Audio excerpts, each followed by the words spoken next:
আমি এবং আমার ভাই আজ পর্যন্ত আমরা যে আছি, আমাদের যে টানার যে কাজ ছিল সেভাবেই চলবে।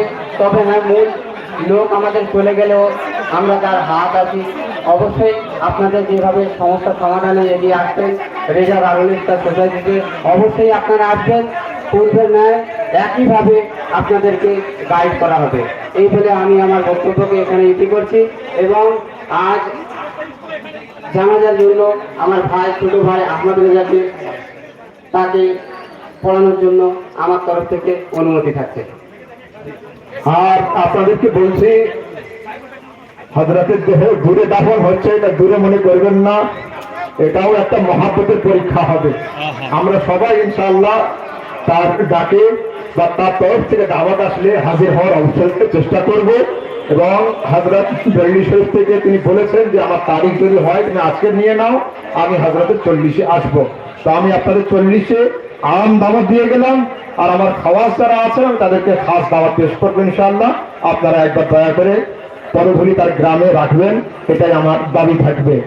আর এখানে অনেক মানুষ বলেছেন 1 মিনিটের জন্য কেবল তিনি সালাম দিবেন, বয়ান করবেন না। আব্বার যে স্কুলে চাকরি করতেন ওই স্কুলের হেডমাস্টার হযরত মাওলানা খলিলুর রহমান সাহেব একটু যদি সামনে আসেন, কেবলমাত্র আপনি সালামটা দিয়ে গেলে খুব খুশি হব।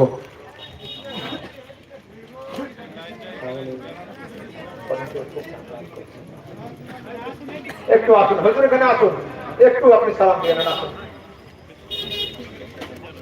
আপনি 1 মিনিট বলে নেন।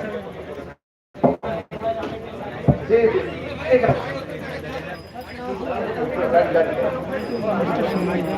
আসসালামু আলাইকুম ওয়া রাহমাতুল্লাহি ওয়া বারাকাতুহু। নাহমাদুহু ওয়া নুসাল্লি আলা রাসূলিহিল কারীম।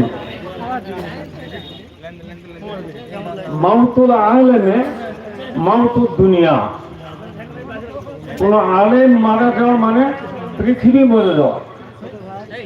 তো আমাদের সামনে থেকে হযরত ইমাম আযম আবু হানিফা রাহমাতুল্লাহ আলাইহি ডান হাত তিনি চলে গেলেন, আমারও ডান হাত ভেঙে গেল। আল্লাহ পাক তাকে বিনা হিসেবে জান্নাতবাসী করুন, বলুন আল্লাহুম্মা আমিন। তার শাহেদাদেরকে আল্লাহ পাক সেই ইজ্জত দান করে তাদের সুখে সংসার পেতে দিন, বলুন আল্লাহুম্মা আমিন। আসসালামু আলাইকুম ওয়া রাহমাতুল্লাহি ওয়া বারাকাতুহু।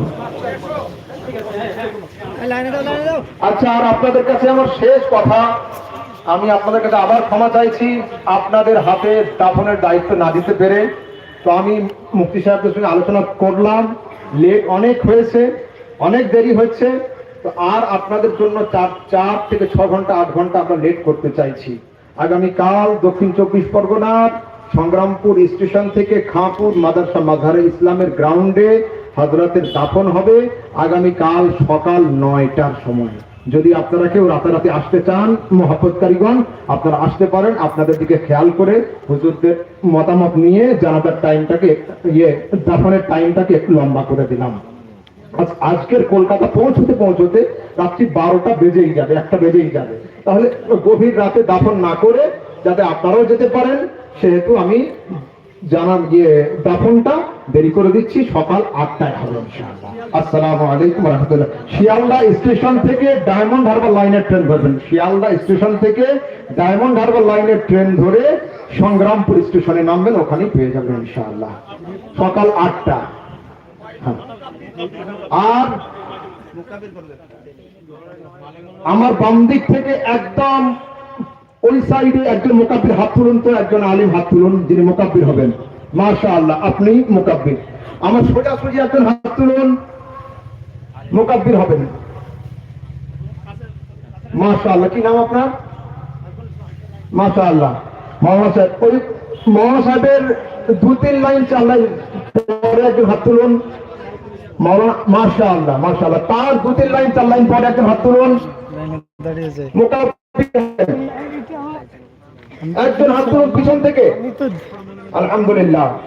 ডান দিক বাম দিক থেকে হাত তুলুন। হ্যাঁ, আলহামদুলিল্লাহ। এদিক থেকে আমার ডান দিক থেকে হাত তুলুন, 4টে হাত। জি, আলহামদুলিল্লাহ। দেখুন, আমি জানাজার মুসাল্লায় দাঁড়ানোর যোগ্য নয়, কিন্তু হযরতদের সবার ইজাজতে ইনশাআল্লাহ যোগ্যতা চলে আসবে। আমি দাঁড়িয়ে যাচ্ছি, হযরত মুহাম্মদ। আসসালামু আলাইকুম।